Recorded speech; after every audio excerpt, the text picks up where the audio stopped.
김수민의 뉴스 밑장. 반갑습니다. 김수민입니다. 방송 업로드를 오랜만에 하게 됐습니다. 그동안 잘 지내셨나요? 네, 앞으로도 방송 업로드를 자주 할 수 있을지 해야 할지 이것 잘 모르겠습니다만, 일단 오늘 뭐 특별하게 말씀드릴 게 있고 해서 돌아오게 됐습니다. 방송 제가 5월 6월쯤에 유튜브 방송 몇 개 출연을 하고 있었던 거를 하차했어요. 뭐 프로그램이 종영돼서 하차한 것도 있고, 이거 도저히 안 되겠다 해서 하차한 프로도 있는데, 이걸 해야 되는지 모르겠어요. 유튜브를 팟캐스트 포함해서 얘기를 드리는 건데,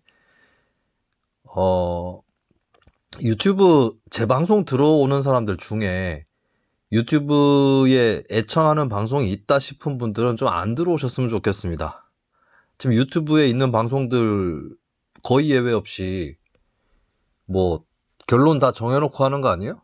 그런 방송 듣는 사람이 여기 왜 오는 거예요? 그리고 지난 시즌2에서도 나타났던 거지만, 방송에 중요한 얘기가 나오고 다른 방송에서 잘 안 다루는 얘기가 나오면 조회수가 떨어집니다. 그러면은 꼭 제목에서부터 다른 데서 다 다루는 얘기를 하면 조회수가 올라가요. 그거 왜 듣냐 또 딴 데서 들으면서.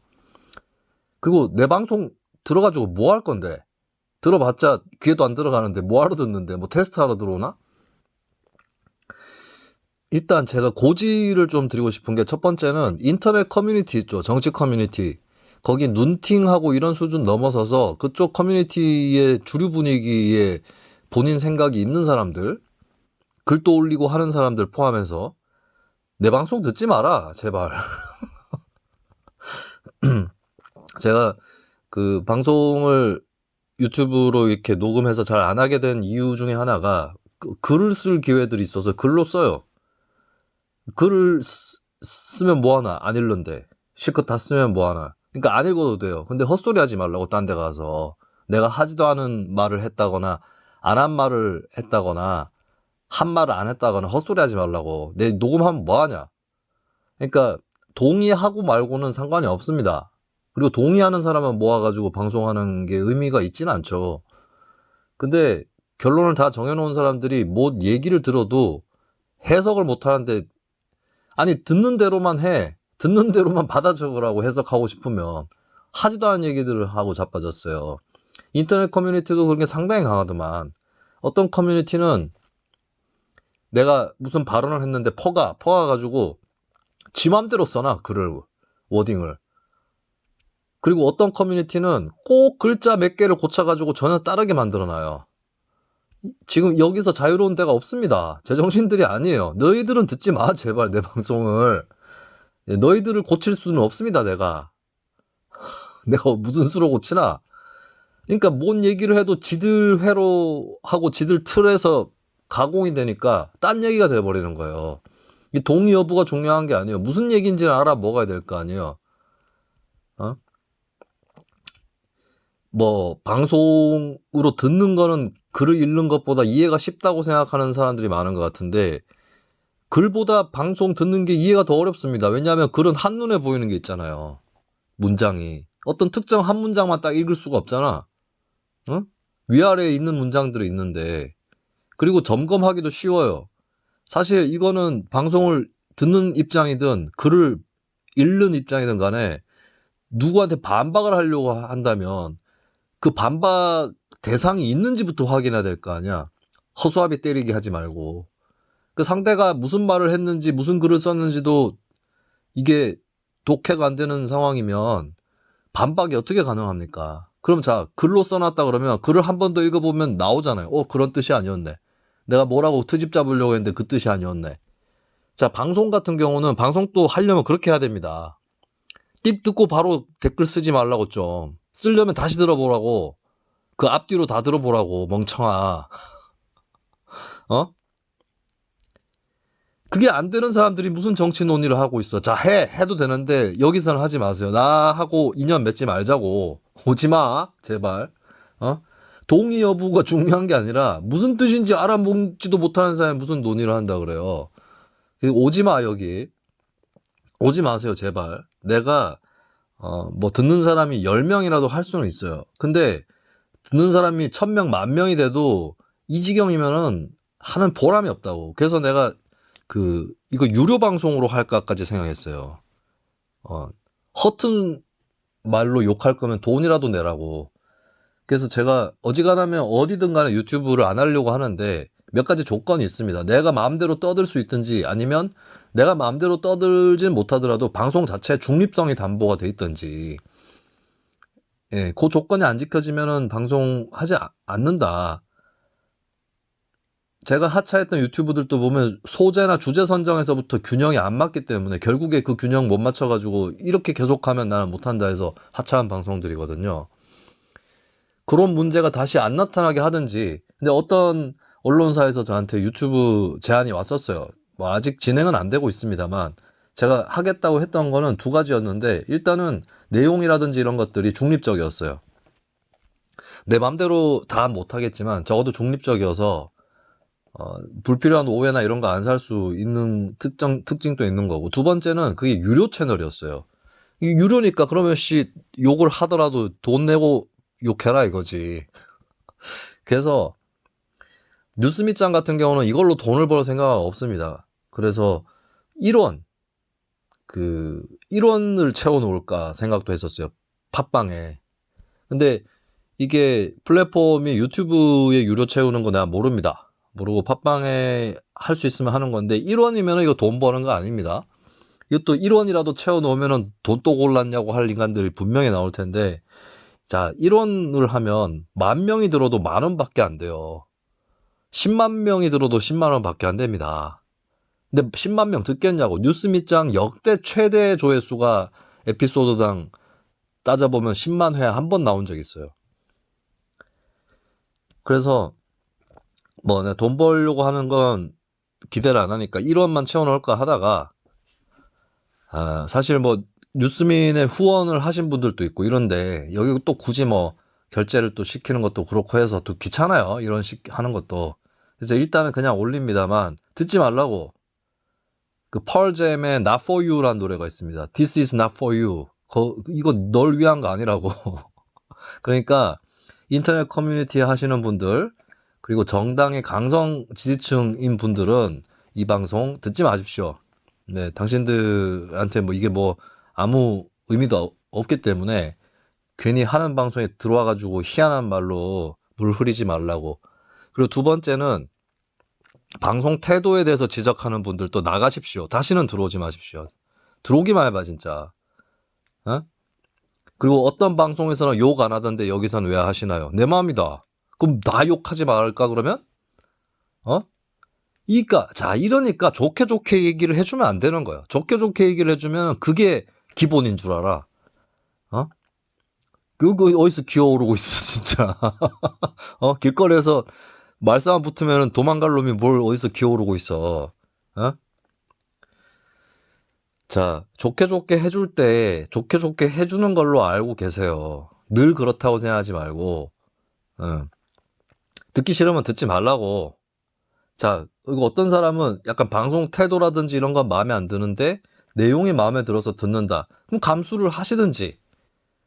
예, 감수를 하시든지 아니면 내용은 진짜 좋은데 좀 이렇게 거슬려요라고 그렇게라도 글을 올려주면, 글쎄 그런 사람을 봐가면서 제가 방송을 약간 조절할 가능성은 있습니다만, 근데 주로 태도로 욕하는 사람들이 내용에 대해서 아무 말도 없어요. 그 내용에 대해서 반박하더라도 하나 더 덧붙이면 반박할 때 논거를 갖춰서 반박하라고. 심지어 반박하는데 뭘 반박하는지도 얘기를 안 하고 방송 자체를 지가 평가를 하고 있어요. 네 평가에 좌우되는 건 없습니다. 네 평가에 좌우될 것 같으면 내가 방송 다 하차당했지. 네 말에 귀 기울이지 않는다고. 물만 흐릴 뿐이야 그냥. 응? 게시판이나 댓글란에 글 별로 안 달리니까 지가 뭘 남겨놓으면 그것도 내가 그게 꼴사나운 건 사실이죠. 많이 달리는 것도 아닌데 그런 거나 다니까. 자, 내용에 불만이 없으면 태도. 자, 살면서 이거 뭐 비위를 어떻게 다 맞춥니까? 다 그렇게 사나? 어디 가서든 다 항의하고 어필하나? 어? 자, 저도 어디 가서 얘기를 듣는데 사람 태도라든지 표정이 마음에 안 들어요. 근데 내용을 빨리 파악을 하는 게 더 급해. 그럼 그냥 넘어갑니다. 그리고 마음에 담아두지도 않아요. 그걸 담아두고 어떻게 사나. 귀찮아가지고. 진짜 희한한 사람들이에요. 그러니까. 이러니까 쓸데없이 어디 그 애니메이션 동영상에 뭐 손가락 모양 보고 시비 걸다가 알고 봤더니 그거 만든 사람 남자였고 그거 감수하고 검사하고 같이 공동으로 만든 사람 수십 명 되고 원청도 책임 있고 다 드러난 이 자체가 얼마나 세태가 웃기는 거예요, 이게. 그리고 묘하게 거슬리고 뭐 비꼬는 것 같아요. 뭐 알아서 그렇게 듣든가 그러면 어지간해서 다 그렇게 들리겠네. 제가 이 말투가 사석에서 친구들하고 하는 말투하고 별로 다르지 않거든요. 예, 내 친구들 그렇게 뭐 까다로운 친구들이 아니야. 아, 그래서 만나는 건가? 근데 무던하단 말이죠. 뭐 별 문제 없다고 생각한단 말이지. 뭐 하는 행동이나 말이 잘못되면 몰라. 그 쥐가 묘하게 아니 네 심보가 꼬인 걸 제가 어떻게 고칩니까? 본인이 꼬여 있는데 그러면 빈정거리게 들리겠지. 응? 참 이 베이비시터도 아니고 뭐 하는 거예요 이게. 예. 그래서 듣지 마시라고 제발. 들어달라는 얘기가 아니에요. 예, 거슬리면 듣지 마세요. 뭐하러 그렇게 삽니까 그거. 그 본인이 듣는다고 세상이 더 좋아지는 것도 아닌 것 같은데. 어? 듣지 마시고 딴 거 들으세요. 그 본인 비위 살살 맞춰주는 것만 들으시라고. 어차피 그러려고 방송 듣는 사람들이 뭐 상당 부분인데. 자, 제발 이제 다음부터는 들어오지 마십시오. 네 조회수로 내 먹고 살지 않습니다. 이걸로 내가. 그리고 어떤 사람이 뭐 그 뉴스민 제작사에 피해가 가니 어쩌니 하는데, 참고로 지금 이 방송들 제가 시즌제 끝나고 나서 혼자서 녹음해서 올리는 방송들 있죠. 제작 비용 빵입니다. 저 출연료 안 받고 이 방송 하는 거니까. 그리고 경영 상태는 방송을 하는, 그리고 객원 논설위원을 맡고 있는 저를 포함해서, 그리고 제작진에 해당하는, 편집진에 해당하는 언론사 관계자들 하고 조율할 일이고, 뭐 조회수가 만약에 하다못해 막 10만 건이 나오다가 제가 욕 한 번 해가지고 뚝 떨어진다 이러면은 신경 쓰겠지. 근데 하든 안 하든 뭐 별 차이도 없더만. 자, 그 조회수 더 떨어뜨리겠습니다. 제발 듣지 마십시오. 인터넷 커뮤니티 하는 사람들 듣지 마시고요. 그 다음에 말투 거슬리고 뭐 태도 거슬린다는 사람들 듣지 마십시오. 제발 부탁드립니다.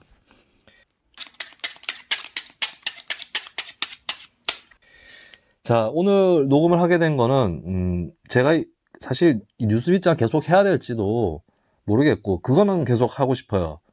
월간 지방정치, 이것도 몇 달 쉬었는데, 월간 지방정치는 다음 지방선거 2026년에 있는데 그때까지 계속해서 하고 싶습니다. 그런 방송 없잖아요. 좀 사명감을 갖고 하고 싶고, 다른 얘기들은 내가 뭐 칼럼으로도 쓰고 내 입장 표명을 다 하고 있고, 어차피 이거 올려봐야 뭐 없는 것처럼 치부할 텐데. 예? 내가 지난번에 예전에 그 한동훈 딸 논문 갖고도 특집을 한번 올렸었죠. 논문 문제로. 그 다음에 한동훈 씨 관련해가지고 내가 뭐 고발 사주 의혹부터 해갖고 여러 번 다뤘었죠. 근데 어떤 자식이 계속해서 한동훈 똥꼬 빠네 이런 식으로 댓글 달다가 제가 경고를 했습니다. 넌 법정 대응이다. 그 사람이 그런 댓글을 1년 넘게 달았어요. 1년이 뭐야? 2년? 2021년 여름쯤부터 달았으니까 2년 가까이 달았어요. 제가 너는 이제 안 봐준다. 너는 고소다. 모욕죄 말고, 모욕죄라도 저는 그냥 모욕죄로는 고소 안 합니다. 허위 사실이 들어가 있어야 됩니다. 예. 모욕죄로 고소를 하더라도 허위 사실로 인해야 돼요. 그러니까 허위 사실에 의한 명예훼손. 요거는 제가 고소를 적극적으로 앞으로도 할 건데, 고소한다 그러니까 바로 사과문, 그것도 어디다 올릴 것이지 나한테 개인적으로 그 멘션 보내가지고 전달하더만. 그러니까 이런 뭐 하냐고 내가. 국민의힘 욕하는 게 일상인데 국민의힘 욕은 안 하고 민주당 욕만 해요. 이러고 자빠진 놈들이 있질 않나. 민주당하고 국민의힘하고 강성 지지층 조금 차이가 나는 게 있는데, 뭐 거의 비슷합니다. 하는 짓거리는 거의 비슷한데 차이가 나는 게 한 가지가 있어요. 민주당 지지층은 직위에 거슬리면은 다 국민의힘 지지자로 몰아요. 이 배가 쳐 부른 거죠, 배때기가. 그 다음에 근데 국민의힘 지지층 좀 반대예요. 지들 욕했는데도 민주당 욕만 하고 있으면 좀 같은 편일 것 같은 사람으로 쳐요. 물론 그러다가 한계치를 넘어가면 이제 침 뱉고 나가죠. 이게 국민의힘 강성 지지층은 애정 결핍인 것 같아요. 애정 결핍. 자기들이 당하고 몇 년 동안 당하고 살아왔다는 생각 때문인지 애정 결핍들이 있으신 것 같은데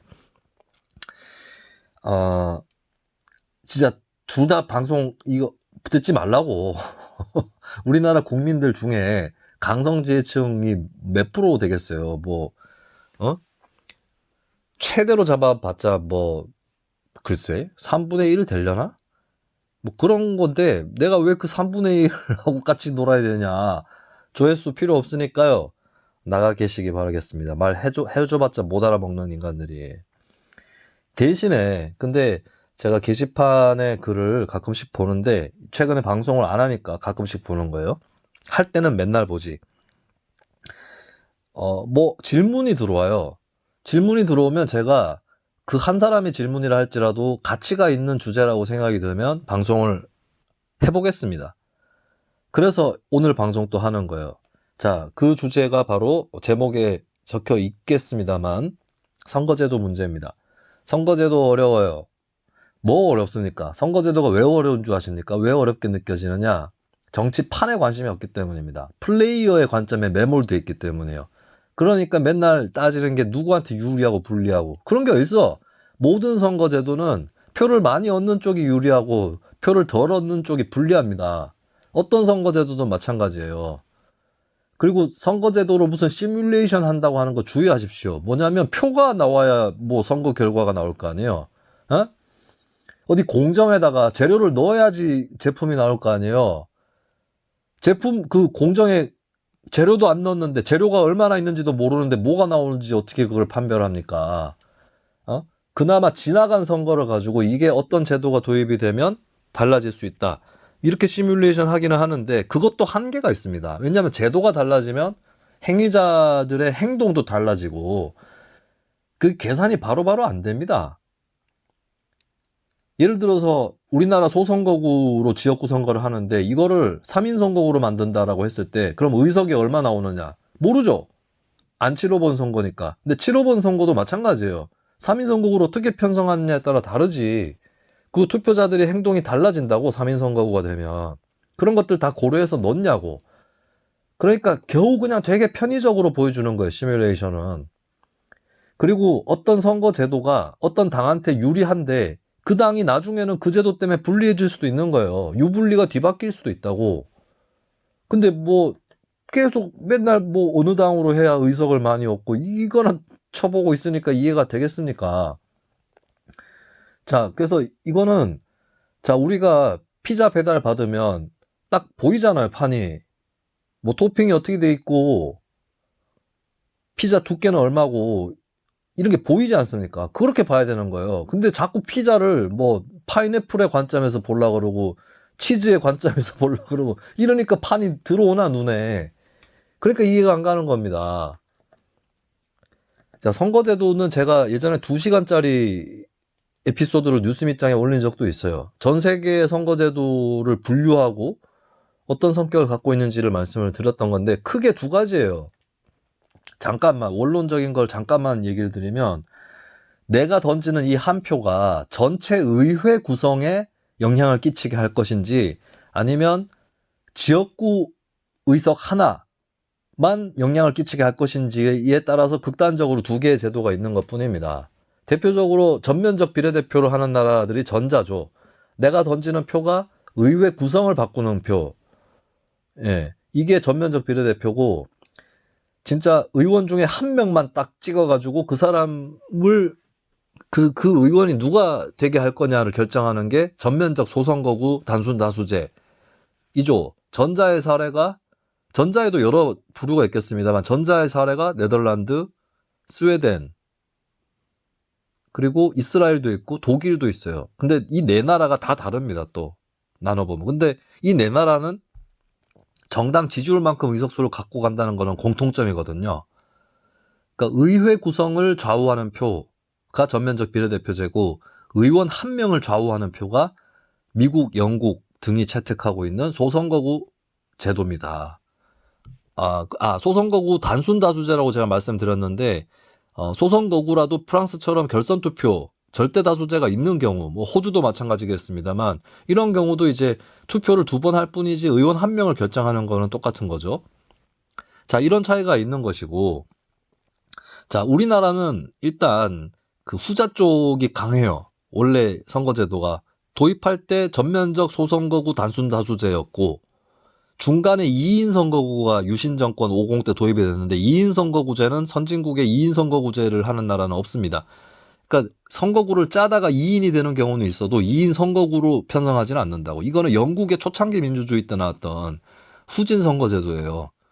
2인은 그 중대 선거구제에서도 2인 기본 편성은 하지 않는다라고 하는 게 민주주의 국가들의 제도적인 공통점입니다. 근데 우리나라 그 2인 한번 거쳤고 계속해서 이제 지역구 소선거구예요. 4.19 혁명 직후에 한번 그 양원제를 하면서 양원 중에 상원에 해당하는 그쪽 의석만 중대선거구제를 한 적이 있긴 합니다. 그리고 그런 과정에서 근데 이게 제3공화국 때 김종필 씨 회고록에 보면 그 5.16 세력이나 공화당 세력 중에 이북 출신들이 제법 있거든요. 이 사람들 지역구를 잡을 수가 없잖아요. 그 고향으로 출마한다는 개념이 있을 수 없잖아. 지역구를 잡을 수는 있겠지. 근데 고향이 없으니까 지역구를 잡는 것도 불리하죠. 이런 사람들 영입해가지고 국회의원 시켜주려고 전국구 비례대표 의석을 만든 겁니다. 근데 이 비례대표가 아니었지, 처음에는. 제1당이나 여당한테 의석을 얹어주는 기능이었어요. 근데 이게 민주화가 되면서 바뀝니다. 바뀌어가지고 처음에 87년 민주화 이후에 한동안은 지역구 의석수하고 맞춰졌어요. 전국구 의석수를. 근데 그 다음에 조금 변한 게 의석수랑 안 맞추고 지역구에 그 투표 결과를 갖고 비례대표 의석, 여기서부터 그나마 좀 비례대표의 특징이 나오는 거죠. 그렇게 배분을 했었는데 이게 헌법재판소 판결에서 지역구에 후보 안 낸 정당도 있는데 그 정당을 비례대표 의석에서 지지할 기회를 없애는 것은 유권자의 선택권을 침해한다. 이런 요지로 위헌 판결을 합니다. 그러면서 정당 투표가 따로 도입이 돼요. 근데 해외 선진국에 보면 정당 투표가 따로 없는 나라가 많습니다. 그게 더 많아요.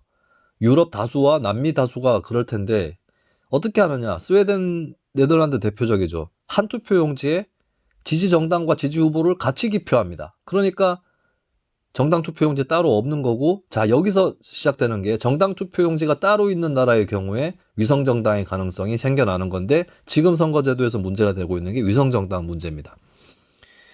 자, 위성정당이 이제 예전에 한국이 병립형 비례대표제를 채택을 했어요. 이게 뭐냐? 지역구를 찍고 정당을 찍는데, 연동형하고 병립형의 차이가 뭐냐? 연동형은, 자, 지역구 선거 결과가 정당 지지율에 비례해서 나오지 않죠. 어떤 정당은 지지율보다 높은 지역구 의석수를 가져가고 어떤 정당은 지역구 의석수가 지지율보다 낮습니다. 자, 연동형은 여기서 비례대표 의석을 보정용으로 씁니다. 가급적 최대한 할 수 있는 한도에서 그 지역구 의석수가 정당 지지율 대비 의석수보다 낮은 정당에게 밀어줘요. 대표적인 나라가 독일입니다. 근데 독일 같은 경우는 완전 연동형이에요. 어떤 이치냐? 독일 같은 경우는 자, 지역구 의석수가 지지율 대비 의석수보다 많은 정당이 있잖아요. 그러면은 거기에 맞게 지역구 의석수 몇 개를 깎는가? 당선을 취소시키는가? 아닙니다. 요 초과된 것도 다 쳐줘요. 쳐주되 그렇게 쳤을 때 비례대표 의석수를 고정시켜 놓으면 비례해가지고 다 맞게 배분을 못합니다. 그래서 비례대표 의석수가 막 늘어날 수 있어요. 그러니까 독일도 기본적으로는 지역구 의석수하고 비례대표 의석수를 1대1로 맞춰놓긴 했는데, 근데 지역구 의석수가 정당 지지율 대비 높은 정당이 있을 수 있고, 그럴수록 결국에 더 채워줘야 되는 소수정당 쪽, 여기서 말하는 소수정당은 지지율에 비해서 지역구 의석수가 낮은 정당입니다. 그런 정당에게 의석수를 더 채워주려면 전체 의석의 절반 갖고는 안 되는 상황이 도래할 가능성이 높습니다. 그렇기 때문에 비례대표 의석을 더 쳐주게 돼서 독일은 사실 국회의원 수가 정해져 있지 않아요. 그렇게 추가로 배분해가지고 몇 석이 더 필요할지는 해봐야 아는 거니까. 근데 그렇게 해서라도 꽉 맞춰주는 게 독일식입니다. 완전 연동형이죠. 그러나 뉴질랜드는 다소 다릅니다. 뉴질랜드는 정해져 있어요. 비례대표 의석이. 그래서 최대한 이걸로 맞춰주는 거예요. 맞춰줘서 결과는 100% 비례하지는 않겠죠. 자, 한국이 바로 도입을 하려고 정치 세력들이 시도를 해서 지난 2020년 총선을 앞두고 개정된 선거법이 이런 취지인데, 자, 이번 선거하고 지난 선거 또 다릅니다. 룰이. 자, 설명이 들어가면 병립형으로 할 때 하고 달라지는 게, 일단 지난 총선을 보면 2020년에는 비례대표가 47석이었어요. 총 47석 중에 30석을 보정용으로 쓴다. 그리고 17석은 예전에 병립형 비례대표처럼 쓴다 이겁니다. 자, 그럼 30석을 어떻게 배분을 하는 거냐? 이럴 때 보정용을 어떻게 배분하는 거냐 했을 때, 어떤 당이 지지율에 맞는 의석수가 있죠. 지지율이 10%다. 그러면 300석이다. 그러면 30석이라는 거죠. 그 정당이 지지율대로 갖고 가는 의석수로 치면 30석이에요. 근데 그 당이 지역구 의석이 10석밖에 안 된다. 그럼 20석이 비죠.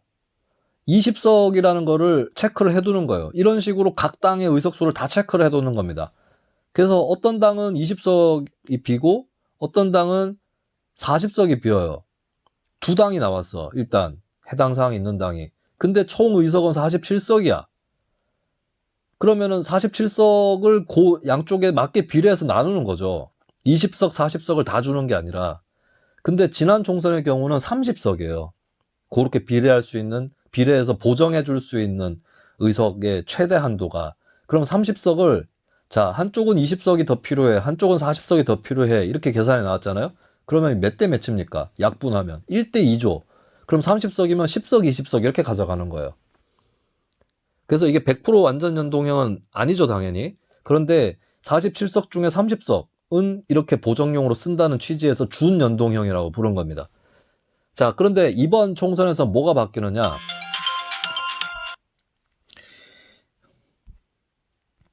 이번 총선에서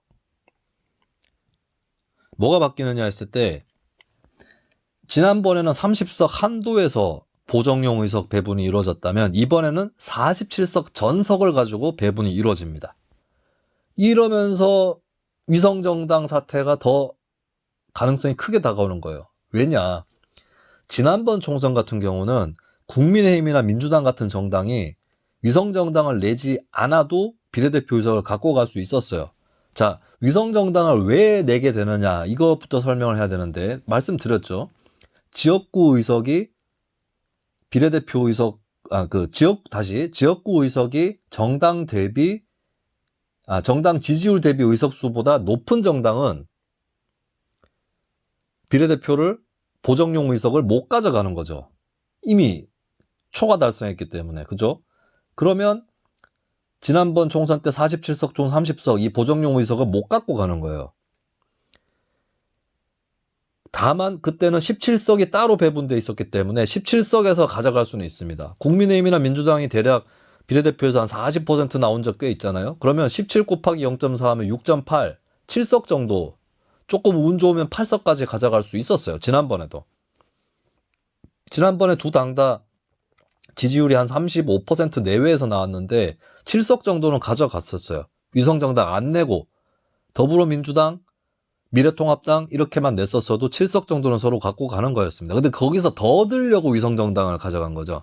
의도적으로 지역구의 당선자가 나오지 않는, 비례대표만 나오는 정당을 인위적으로 만들어내서 그 정당으로 사람을 보내고 해서, 그러면은 그 미래한국당, 더불어시민당 이런 위성정당들이 나온 거잖아요. 근데 그 당들은 지역구 당선자가 어차피 없습니다. 그러니까 빵이죠. 근데 지지율 대비 의석수는 나올 거 아니에요. 그러면 그 차이만큼을 확보를 하는 거죠. 물론 그 차이 그대로 가지는 않습니다. 전체 의석이, 그 비례용 의석이 제한되어 있기 때문에. 근데 최대한 당겨갈 수 있는 방법을 찾은 거죠. 위성정당으로. 자, 그때도 위성정당 안 내도 비례대표 의석을 어느 정도 갖고 갈 수 있는 상황인데도 위성정당을 냈어요. 그러면 이번에는 어떻게 되느냐? 이번에는 그때 47석 중에 17석, 17석은 병립형으로, 그러니까 병립형이라고 했을 때는 지역구 결과랑 상관없이 가는 거예요. 그냥 그 한정돼 있는 의석 그거를 지지율대로 그냥 그것만 가져가는 겁니다. 그러니까 병립형을 채택한 나라들은 다당제가 약하죠. 한정된 의석만 정당 지지율대로 가져가니까. 예, 그리고 그 병립형에서 또 변수가 비례대표의 비중이 높으면은 그나마 비례성이 높습니다. 그런데 낮으면 또 굉장히 낮은 거죠. 이탈리아 같은 경우는 이탈리아가 병립형 비례대표인데 이탈리아는 지역구 의원보다 그 비례대표 의원 더 많아요. 그러니까 한국하고 비할 바는 아닌 거죠. 그래서 한국이 이제 그 비례성을 올리는 정치 개혁을 시도하면서 연동형으로 이제 전환이 된 건데 위성정당 문제 사실 독일이나 뉴질랜드도 위성정당 내려고 하면 낼 수 있습니다만 안 내는 거죠. 그 나라는 이 내면 얼마나 창피냐. 이렇게 정치를 해서는 안 된다 이런 것 때문에 안 내는 거죠. 그렇게 냈다가 또 유권자들이 응징할 수도 있는 거고. 그러니까 우리나라하고 차이가 이거였던 겁니다. 문화적인 차이. 우리나라 유권자들 뭐 그래도 욕하는 사람들도 제법 있긴 했지만 결과적으로는 위성정당에 많은 표들을 주지 않았습니까? 거의 그 정당이 위성정당 안 내고 얻을 수 있었던 비례대표 득표 거의 차이가 없었죠.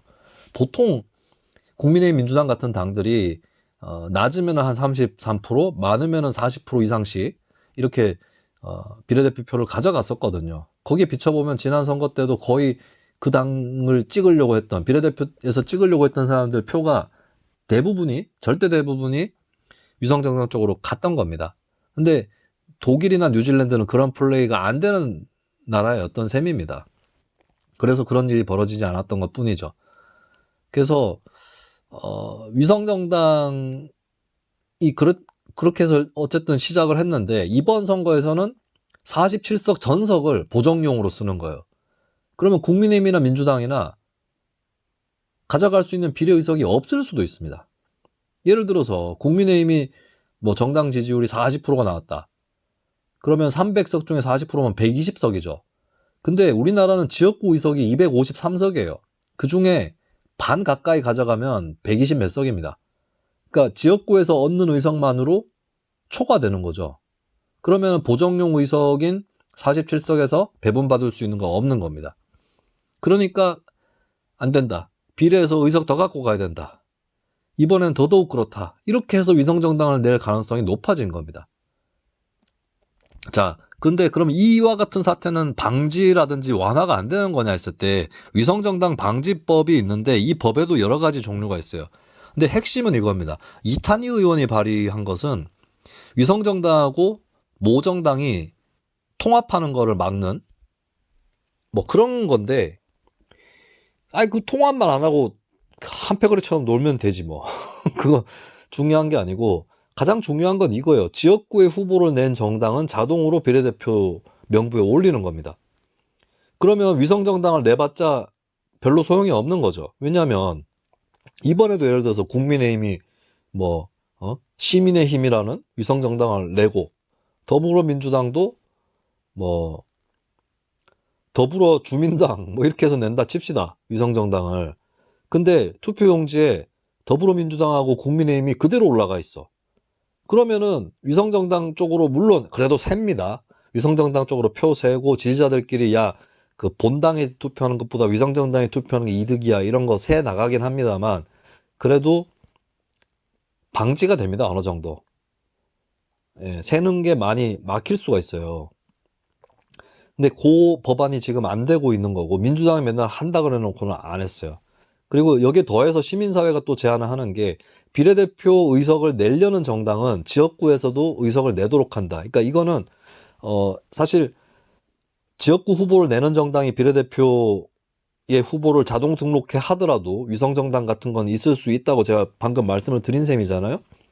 근데 마찬가지로 이 부분은 위성정당 자체에 대한 제약입니다. 뭐냐면 위성정당이 비례대표를 뭐 5명 내려고 한다. 그러면은 한 15명 정도는 지역구에 후보를 내도록 하는 거죠.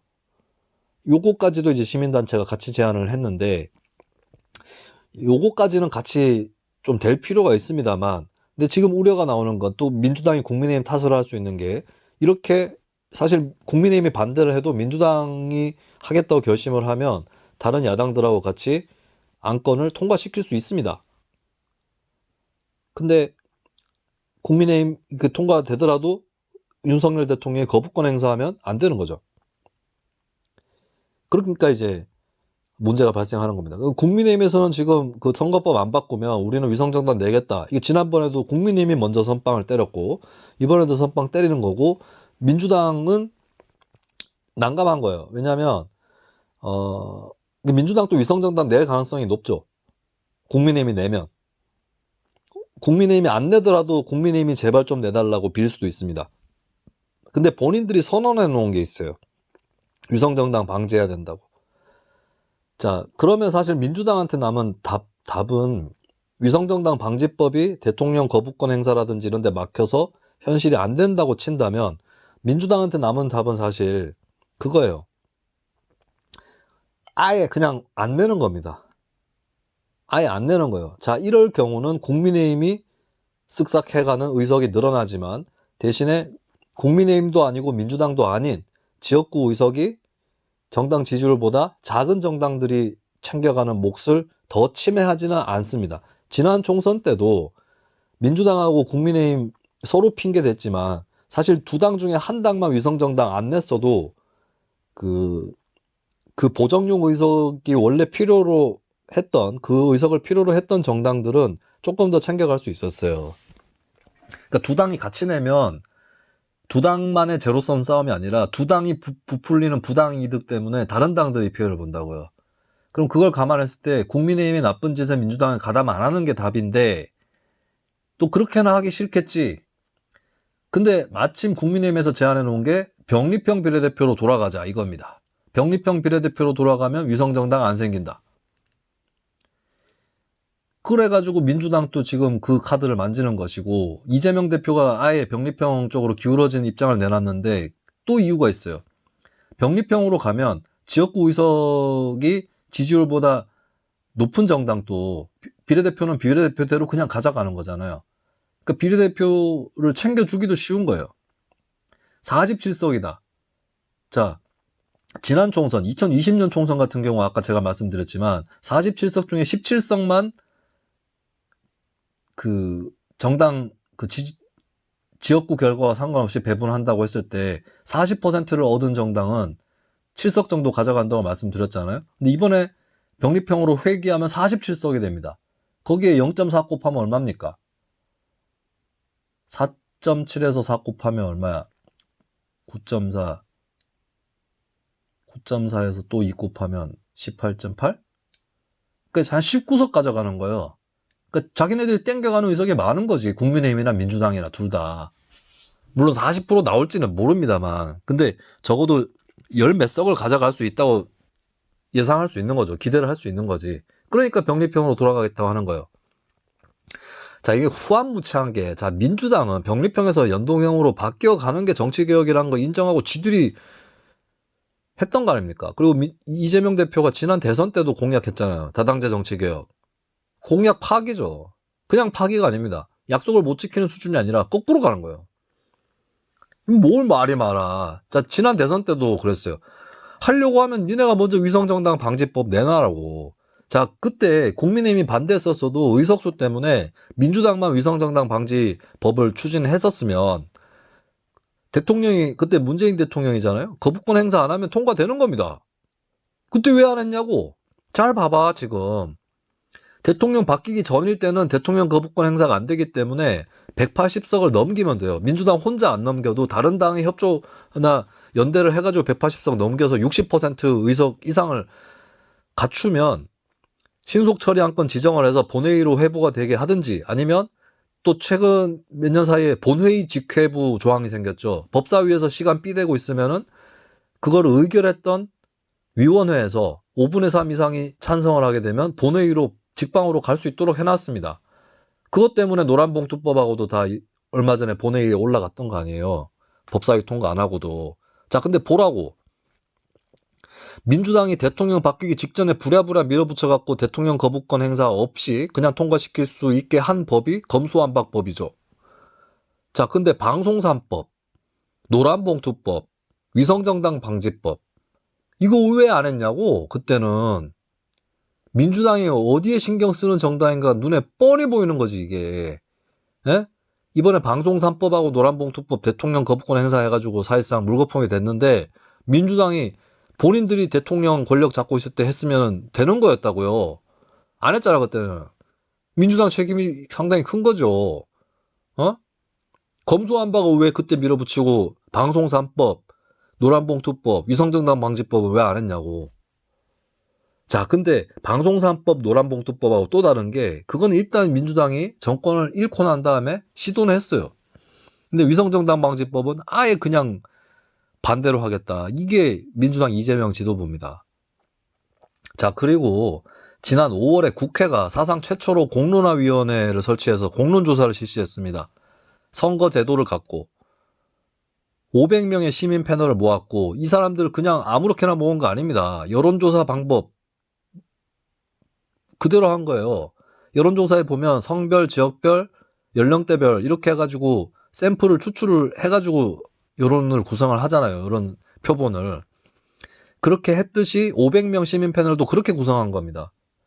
그렇게 해가지고 즉각적으로 의견을 물어보고 끝낸 게 아니라 처음에 시작할 때 한번 물어보고 그 다음에 토론하고 조별 토론도 하고 전체 토론도 하고 그렇게 해서 최종 투표까지 해서 안을 잡아냈어요. 그 다수 의견이 뭐였습니까? 자, 저 같은 경우는 평소에 대선거구론자지만 최근에 대선거구론을 접었죠. 왠 줄 아십니까? 거기서 소선거구가 다수로 나왔어요. 일단 존중하겠다. 그 여론조사 제가 지난번에도 소개해드린 적이 있는데 여론조사가 아니라 공론조사라고 해야 되겠죠? 수기토론 끝에 나온 겁니다.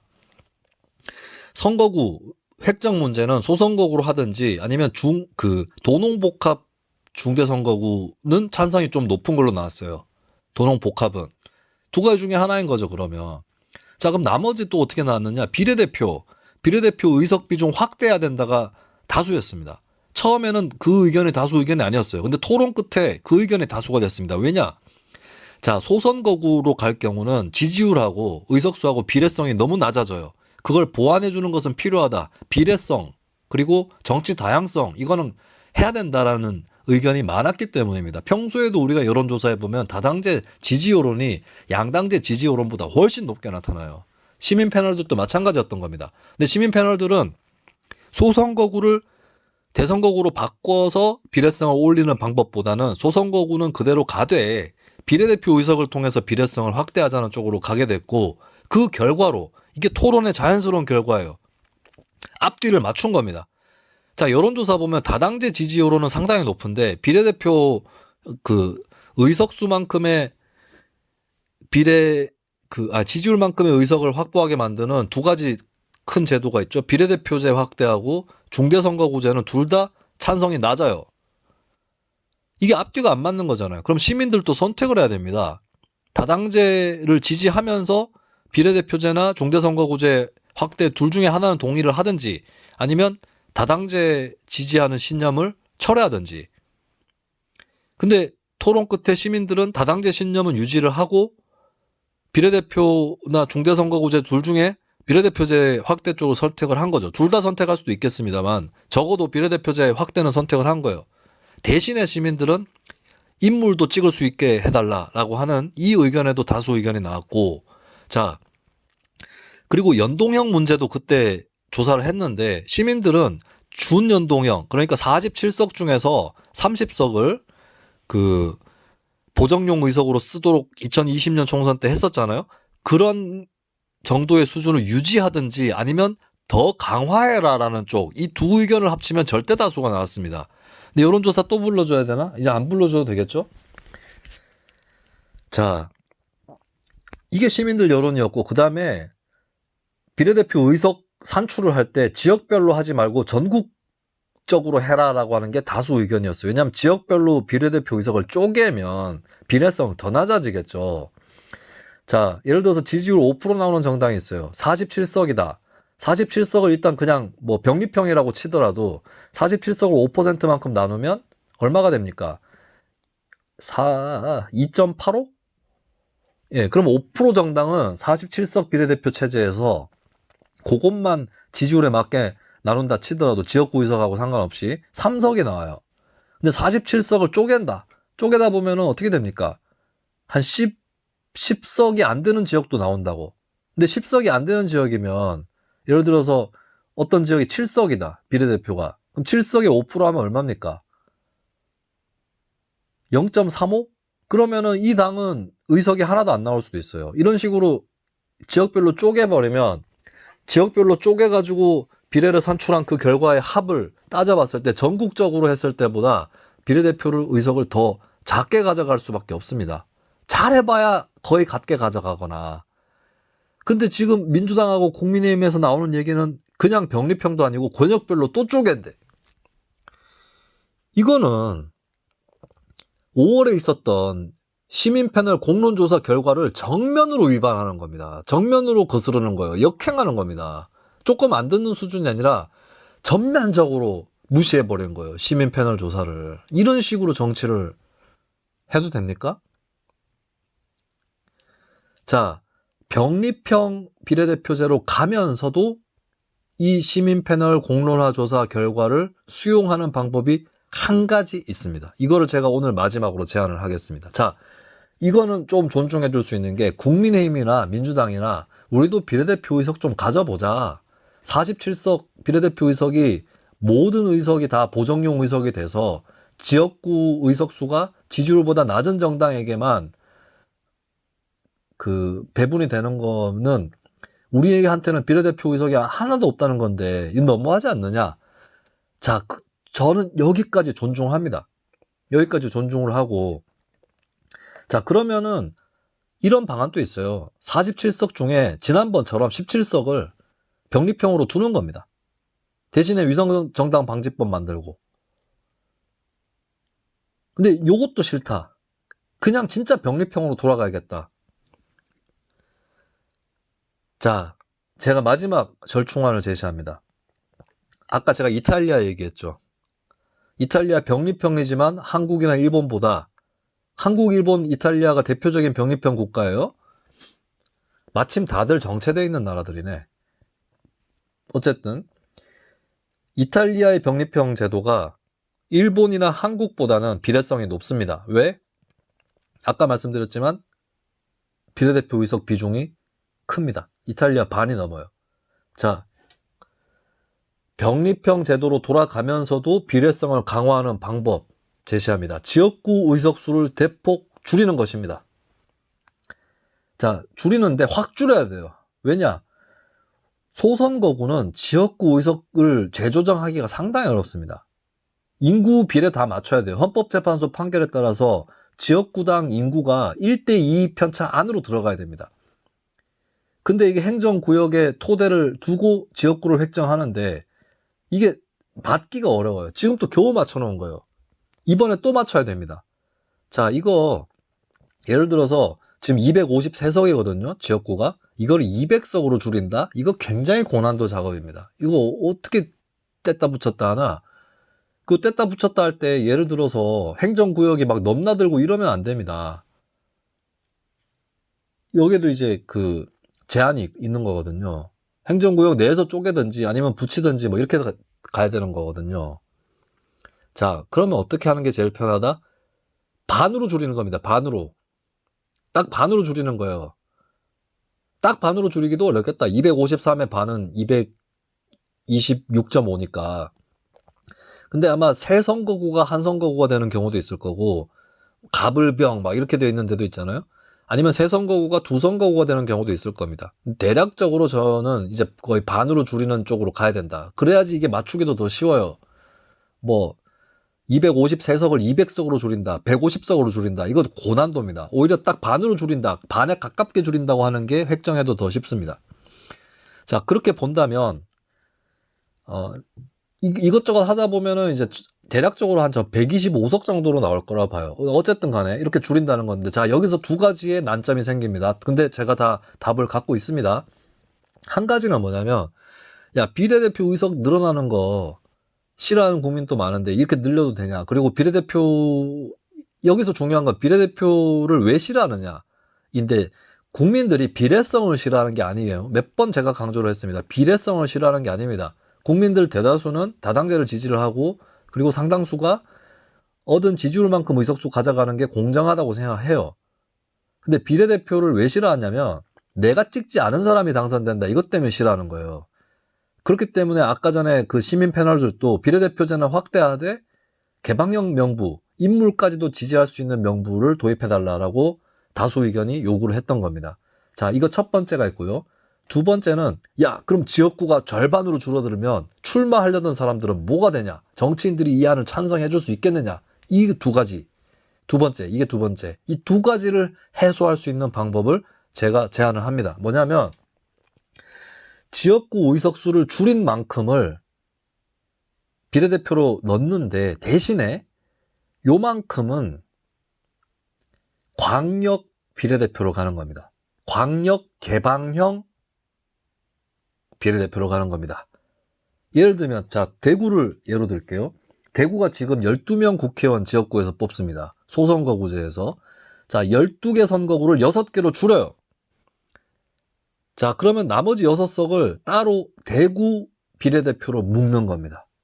6석을 비례대표로 묶어서 뽑는데, 자, 여기서 6명을 뽑는 명부에서 사람들이 이름을 올리는 거예요. 그러면 유권자들이 그 사람을 찍을 수 있도록 해주는 겁니다. 그렇게 해서 그 6석을 1차적으로는 정당 지지율에 따라 나누고, 그 다음에 그 정당이 몇 석을 얻는다가 정해지면 그 다음에는 그 정당 내에서의 규칙에 따라서 당선자가 확정되는 거예요. 근데 자, 여기서 또 중요한 게 있어요. 이러면은 이런 풍조가 생길 수 있습니다. 야, 내가 소선거구에 출마하는 것보다 광역 개방형 비례로 출마할래. 그게 당선 가능성이 더 높으니까. 이런 이기적인 풍조가 생겨나는 거거든요. 자, 이때를 대비해서 어떤 법칙이 있냐면 소선거구에 출마를 해서 아깝게 떨어진 사람이 우선적으로 비례대표 당선이 되도록 하는 겁니다. 자, 대구를 예로 들면 대구는 이제 6명을 가지고 광역 비례를 따로 뽑는 거잖아요. 그럼 6명 중에 어떤 당이 2명이 나왔어. 투표를 했더니 6석 중에 2석을 갖고 갈 수 있는 지지율이 나왔어요. 자, 그러면 이 2석을 누구한테 주느냐, 어떤 사람한테 주느냐 했을 때 근데 지역구가 6개잖아요? 6개에 다 후보를 냈어, 이 당이. 근데 다 떨어졌어. 그럴 수 있잖아요. 지지율이 3분의 1쯤 되는 당도 소선거구니까 다 떨어질 수 있는 거 아니에요. 자, 6명의 낙선자가 나오죠. 근데 6명의 낙선자가 광역 비례에서 얻은 2석보다 훨씬 많잖아요. 이런 경우에는 6명 중에 2명, 많잖아, 훨씬. 6명 중에 2명이 아깝게 떨어진 사람 2명을 비례의석으로 패자부활로 붙여주는 겁니다. 석패율 제도죠, 이게. 예. 자, 근데 어떤 당은 이런 당이 있을 수 있죠. 6개의 지역구에 출마를 해서 3석이 당선됐어요. 그리고 3명이 떨어졌어. 근데 이 당이 광역 비례에서 얻은 게 6석 중에 또 3석이야. 그럼 그 3석 어떻게 하느냐? 이런 경우는 대략적으로 3석 중에 1석 정도는 아까 떨어진 사람 3명 중에 제일 아깝게 떨어진 사람한테 1석을 주고, 나머지는 이제 그 명부, 광역 비례 명부에서 1, 2등, 당내 1, 2등을 한 사람한테 주는 거죠. 이런 식으로 배분을 하는 법칙을 적용해야 소선거구를 기피하고 광역 비례로만 몰리는 이런 현상이 없어진다. 그리고 이렇게 제도를 도입을 하면 지역구 수가 줄어들어서 출마할 지역구가 없어진 사람들이 광역 비례 쪽으로 출마를 할 수 있는 것이죠. 자, 그리고 그러면 전국구 47석은 어떻게 하느냐? 자, 광역 비례로, 자, 참고로 광역 비례를 할 때 서울하고 경기는 광역 전체로 하기는 어려울 것 같습니다. 서울 같은 경우 49석이에요, 지금 지역구가. 근데 이거를 24석으로 줄인다 칩시다. 그럼 25석을 광역 비례로 뽑아야 되는데 너무 많아, 25석은. 우리나라에서는 좀 받아들이기 어려울 것 같아요. 스웨덴 같은 경우는 한 선거구에 36명 뽑는 선거구도 있습니다만 완전 대선거구죠. 근데 우리나라는 이건 좀 많아요. 그러면 제가 봤을 때는 서울하고 경기는 전체 광역이 아니라 한 번은 쪼개야 된다. 3개로 쪼개든지 2개로 쪼개든지 이 정도로 하되, 나머지들은 대부분 뭐 부산부터 시작해서는 그 전권역에서 다 뽑는 걸로 해도 10명 뭐 크게 안 넘으니까, 대구도 6명이잖아요. 그렇게 가도 된다고 생각합니다. 자, 근데 자, 이런 식으로 광역 비례를 뽑고, 근데 전국구 47석이 있죠. 제가 아까 말씀드렸지만 비례해서 뽑는다 할지라도 권역으로 쪼갤수록 그 총합이 지지율하고 의석수하고 완벽하게 비례하지 않는다고 말씀을 드렸죠. 그러면 그 나머지 47석을 갖고 보정용을 쓰는 거예요. 근데 이렇게 할 경우는 소선거구에 비해서 광역 비례에서는 거대 정당이 지지율을 초과해가지고 의석을 가져가고 이런 게 없을 수 있습니다. 그러면 거대 정당도 전국구 47석 중에 일부를 가져갈 수 있는 거예요. 자, 이게 결국에 무슨 선거제도냐면 3층입니다. 3층. 소선거구, 광역 비례, 전국 보정용 3층으로 구성이 되어 있는 거예요. 근데 대신에 1층하고 1층이 소선거구라 쳤을 때 2층, 3층하고 1층은 분리됐습니다. 이래서 병립형이죠. 그래서 위성정당은 불가합니다. 여기서는. 네, 병립형이니까. 근데 대신에 2층, 3층은 연결되어 있는 복층 구조예요. 그러니까 표를 한 표 찍어가지고 광역 비례하고 전국구 보정 의석이 다 결정되는 겁니다. 그러니까 2층, 3층만 보면은 이게 스웨덴 제도입니다. 1층만 보면은 미국 제도예요. 근데 1층하고 2, 3층을 붙이는 겁니다. 이탈리아 제도하고 비슷해지는 거죠. 네. 뭔 말인지 아시겠죠? 이게 제가 제안하는 마지막 방법입니다. 그리고 이 방법에서는 위성정당은 무력화된다. 병립형이기 때문에 위성정당은 의도적으로 지역구 의석수를 없도록 하는 게 위성정당이잖아요. 근데 이렇게 되면은 위성정당이 나온다 치더라도 만약에 소선거구 1층의 후보를 내지 않는 위성정당이 나온다 칩시다. 근데 2층의 지역구하고 별로 다를 바 없으니까 중대선거구랑 같은 거예요. 제가 말씀드린 광역별 개방형 명부 비례대표제는 달리 말하면 중대선거구제이기도 한 겁니다. 근데 거기에는 후보를 내야 돼요. 내는 게 좋다니까. 그래야 표를 얻으니까. 거기에 후보를 안 내면 전국적으로도 결과가 안 나옵니다. 전국 47석 보정용 의석 못 가져가요. 그러니까 스웨덴 같은 나라는 정당 투표에 비례해가지고 전 의석을 다 나눠 갔지만 위성정당은 소용이 없다고. 왜? 1인 1표니까. 자, 위성정당이 소용이 없는 제도가 병립형 제도가 하나 있고 1인 1표 제도가 하나 있잖아요. 그러니까 정당하고 지역구 인물을 다 같이 찍도록 하는. 근데 제가 말씀드린 제도는 1, 2층 간에는 안 섞여요. 2, 3층은 연동돼 있습니다. 그러니까 2, 3층만 보면 스웨덴식 1인 1표 전면 비례대표제고 1층만 보면은 미국식, 영국식 전면적 소선거구제인데 1층하고 2, 3층은 연동되지 않고 병립되어 있는 체제다. 그럼 위성정당 필요가 없는 거죠. 이 상황에서. 제가 제안 드릴 수 있는 마지막 방법입니다. 비례성 확대, 다양성 확대라고 하는 시민들의 중론과 공론조사에서 재확인했던 그 중론을 그대로 살리면서 병립형 비례대표를 할 수 있는. 근데 또 2층, 3층만 보면 연동형이죠. 1층하고 2, 3층 사이는 연동이 안 된 병립형이지만 2층, 3층은 연동형입니다. 네. 제가 지금 음성 매체에서 최대한으로 설명하고 있는 거예요. 이게 이해가 안 간다라고 하면 만약에 구체적인 경우 이런 것들은 질문해 볼 수 있겠지만 이 체제 자체는 뭐 이해가 안 간다 그러면 제가 방법이 없습니다. 다시 마지막으로 설명해 드립니다. 자, 총정리해요. 자, 현재 250석이 넘는 지역구를 125개 수준으로 줄입니다. 반으로 줄입니다. 예를 들면 경북 구미 갑을로 돼 있으면 경북 구미 지역에서 한 명 선출하는 걸로 줄여요. 자, 이러면 뭐다? 지역구에 출마할 수 있는 사람 확 줄죠. 그 사람들이 출마할 수도 있게끔 하는 것이 광역 비례대표 개방형 명부입니다. 그렇게 해가지고 광역별로 묶는 겁니다. 서울, 경기는 너무 많으니까 한 2개 정도로 혹은 3개 정도로 자른다고 치고 나머지는 그냥 광역별로 다 묶으면 돼요. 소선거구 지역구 수를 줄인 만큼을 묶으면 됩니다. 묶어가지고 정당과 인물에 동시에 기표할 수 있도록 해주는 거예요. 그렇게 해서 광역 비례 의석을 정당 지지율에 맞게 그 권역의 득표 결과를 갖고 나눠줍니다. 그리고 당선자는 누가 되느냐? 일부는 지역구에서 아깝게 떨어진 사람, 특히 지역구의 낙선자가 많은 정당, 광역 비례에서 당선된 사람에 비해서 지역구에서 낙선된 사람이 많은 정당, 이 정당은 소선거구제 피해자들이니까 자, 그 정당의 근데 그 정당의 경우는 광역 비례 명부에 올라간 사람이 아니라 소선거구에서 아깝게 떨어진 사람에게 우선권을 줘서 구제시키는 방안입니다. 자, 그런데 뭐라 말씀드렸죠? 각 지역별로 그 지역 의석을 다 비례해가지고 배분을 해주더라도 전국적으로 합쳐서 보면 완벽하게 비례하지 않을 수밖에 없는 거죠.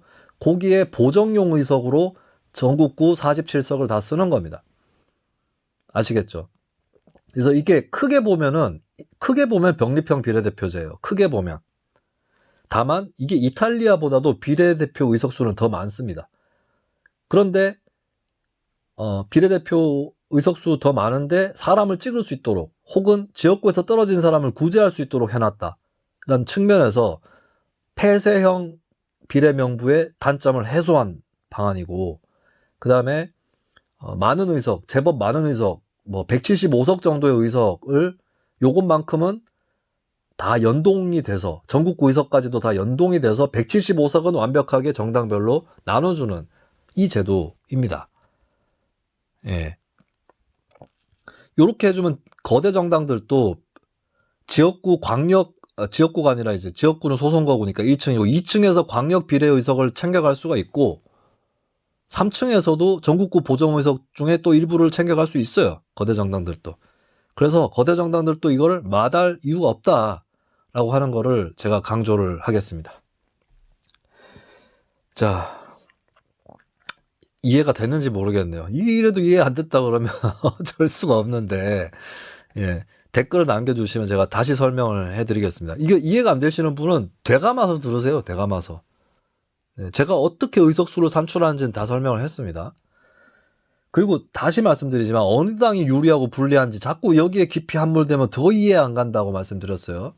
여기서 중요한 건 뭐냐면 이거예요. 제가 여기서 참고한 거 일단 소선거구제를 유지할 수밖에 없는 측면에다가 연동형 비례대표제가 갖는 특히 그 연동형 비례대표자라고 해도 지역구부터 지역구까지 포함해서 비례대표 원리로 뽑는 데는 한 장으로 다 해결합니다만 투표용지가 두 장으로 나뉘어져 있으면서 연동형 비례대표제를 하는 나라에서는 독일, 뉴질랜드도 안 나와서 그렇지 위성정당의 위험성 있고 위성정당뿐만 아니라 위성정당까지는 아닌데 파생정당, 아류정당들 있죠. 요즘에 이제 조국신당, 송영길신당 이것 때문에 선거제도가 더 난항에 처해 있는데 이런 정당들, 사실 이런 정당은 막을 수는 없습니다. 병립형 비례대표에서도 못 막아요. 아니 조국, 송영길 이런 사람들이 신당 만들어가지고 민주당 지지층 일부를 깎아갑니다. 우리는 지역구에서는 안 깎겠다. 비례에서만 깎겠다. 병립형이 된다 치더라도 10%포인트를 깎아가지고 자기들 지지율로 가져갔다. 추미애, 송영길, 조국신당이 10% 지지를 받아갔다. 그러면은 47석 병립형이라 치더라도 5석을 갖고 가는 거거든. 근데 비례명부 1번 추미애, 2번 조국, 3번 손혜원, 4번 송영길 하면 4명 다 당선되는 거예요. 이건 어쩔 수 없다니까. 표를 그만큼 얻어서 가져가는 건데 어떡해요. 병립형에서도 안 없어진다고 아류정당은. 응? 이게 싫으면은 아예 아류정당까지도 싫으면은 스웨덴형으로 지역구도 비례대표로 대선거구 비례대표로 가는 수밖에 없어요. 근데 그건 안 되잖아 지금. 그렇게 가든지 그럼. 지역구도 비례대표 원리를 투영시켜서 개방형 비례죠. 그렇게 가든지. 근데 그렇게 안 할 거잖아. 그럼 지역구는 소선거구로 간다 치고 그 다음에 연동형 너무 위험하니까 병립형으로 간다 친다면 대신에 비례대표 의석을 확 늘리는 거죠. 그리고 비례대표를 전국적으로 뽑으면은 이게 네덜란드도 150명을 전국구 비례대표로 뽑는 건데 사람 찍을 수 있습니다만 투표용지가 굉장히 큽니다. 근데 이런 난점을 해소하려면 비례대표 상당 의석을 권역으로 쪼개는 거죠.